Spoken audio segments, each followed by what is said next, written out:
ले चलो दे चलो वेल चाचा चाह बना दे ਸਾਡਾ ਚਾਚਾ ਪੁੰਨੂ ਚਾਹ ਪਕਾਉਂਦਾ ਪਏ ਅਸੀਂ ਪੁੰਨੂ ਸੇਠ ਅਸੀਂ ਚਾਹ ਪਕਾਉਂਦਾ ਪਏ ਕੰਮ ਛੋੜ ਦੇ ਤੇ ਹੋਟਲ ਪੁਣਾ ਸ਼ੁਰੂ ਕਰ ਦਿੱਤੇ ਸੀ ਇਹ ਅਸੀਂ ਪੁੰਨੂ ਚਾਹ ਬਣਾਉਂਦਾ ਬੈਠੇ ਵੇ ਆਕੇ ਵੀ ਚਾਹ ਮੈਂ ਬਣਾਉਂਦਾ ਰਹਿੰਦਾ ਬਹੁਤ ਅੱਛੀ ਅੱਜ ਚਾਹ ਸਹੀ ਨਾ ਹੋਈ ਤੇ ਇਹਦੇ ਨਾਲ ਬਾਅਦ ਗੱਲ ਹੀ ਕਿਉਂ ਆਦਮੀਆਂ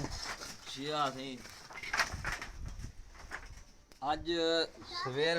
ਜੇ ਤਮ ਪੁੰਨੂ ਆਏ ਸੋਰੀ ਉਸਤਾਦ ਇਕਬਾਲ ਆਏ ਹੁਣ ਟਾਈਮ ਦਾ ਆਖਣ ਪਿਆ ਕਿ ਅੱਜ ਤੋਂ ਮੈਂ ਆਪਣੇ ਖਰਚੇ ਦੇ ਚਾਹ ਪਿਲਵੇ ਸਾਂ ਚਾਹ ਪਿਲਵੇ ਸਾਂ ਹੁਣ ਚਾਹ ਬਣੇਦਾ ਪਏ ਦੇਖੋ क्या करेंगे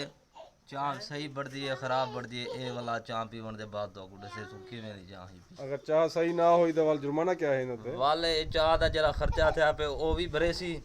ठीक है उनके अलावा 1000 रुपये जुर्माना आप मन्नी बैठे वो वाला ये भी देसी ते जेरा टाइम जाया थी ना पे वो भी देसी जरा टाइम जाया थी ना पे वो शाम को 2 घंटे बाद लाते वैसे अच्छा जी हां क्यों पुन्नू सही इमे गाल है बिल्कुल इल्म क्या निकाल इधर मुंह करो था ना ये गाल करते मुकर के अगर यो को जठेदा पे हुन गाल करते चाह पके तो पे हैं सही ना बनी ते जिਵੇਂ ਜ਼ਾਇਆ ਤਾਂ पे ठीक आ पे ताजी चाह ये हो सी मैं ना अगर दे ना टेंशन ना होई। किनो हां गाल पे देख ली वो चाह कल चाचा थोड़ी तो चाह बना दे पित्ते पत्ते तू दे दे आटा वाली पी तू टी वाले अच्छा तू पैसे दे कल तो चाचा कुल्लू तात बैठे दे क्या गिनने मैं पित्तो बिस्कुट गिनते हैं हां क्या कर रहे हैं चाचा खासे हैं हां आसे इकबाल पैसे कदी बैठे इकबाल से हम बिस्कुट के पैसे देना पे तेरे बिजली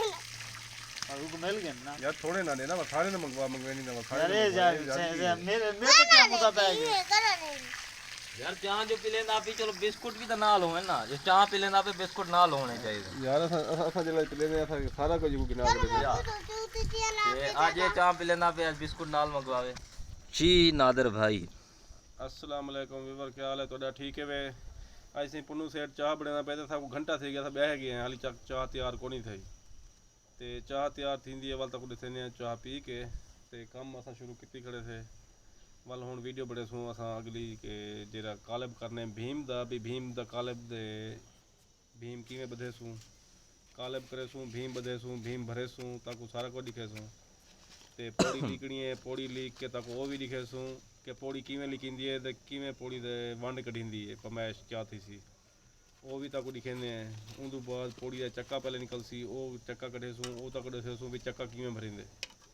ਸਾਰੇ ਕੰਮ ਅਜ ਤੱਕ ਦੱਸੇ ਸੂ ਬਸ ਸਿਰੇ ਪੁੰਨੂ ਦੀ ਚਾਹ ਦੀ ਇੰਤਜ਼ਾਰ ਹੈ ਚਾਹ ਪੀ ਕੇ ਤੇ ਵਾਲ ਤੱਕ ਸਾਰਾ ਕੁਝ ਲਿਖੇ ਸੂ ਇਨਸ਼ਾਅੱਲਾ